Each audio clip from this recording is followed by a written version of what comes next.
প্রতি বছরের মতো এবারও শীতপ্রধান দূরদেশ থেকে উষ্ণতা ও খাবারের খোঁজে উড়ে এসেছে অতিথি পাখি।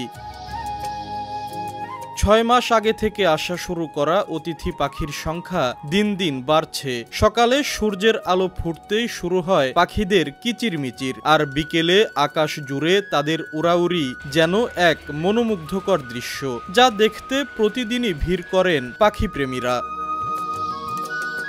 অতিথি পাখিরা আশ্রয় নিয়েছে রাজবাড়ী সদর উপজেলার বাণীবহ ইউনিয়নের শিবরামপুর গ্রামের করবাড়ির শতবর্ষী গাছগুলোতে।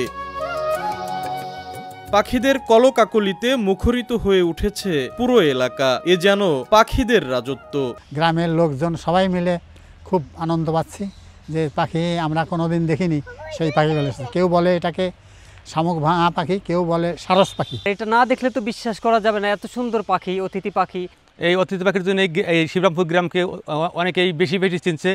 আর রাজবাড়ী জেলার মধ্যে শিবরামপুর গ্রামটা এখন অতিথি পাখির জন্য আলোড়ন সৃষ্টি করে রাখছে। এদের আরেক নাম শামুক খোল পাখি বলেও চেনে। দূর দূরান্ত থেকে যখন শামুক নিয়ে আসে বাচ্চাদের খাওয়ায়, এভাবেই যাতায়াত করে এরা।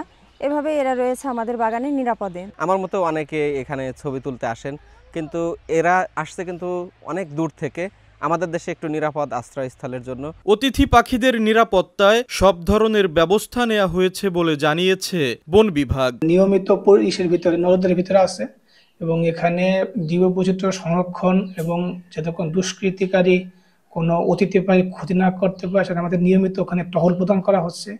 আমরা প্রতিদিন একজন করে সরকারি স্টাফ বিকাল 4টা থেকে রাত 7টা 8টা পর্যন্ত সেখানে ডিউটি করতে। বন বিভাগের তথ্যানুযায়ী করবাড়ির এই বাগানে বসতি গড়েছে শামুকখোল প্রজাতির প্রায় 3000 অতিথি পাখি। আর এই অতিথি পাখিরা পরিবেশের ভারসাম্য রক্ষায় গুরুত্বপূর্ণ ভূমিকা পালন করে। আশিকুর রহমান, সময় সংবাদ, রাজবাড়ী।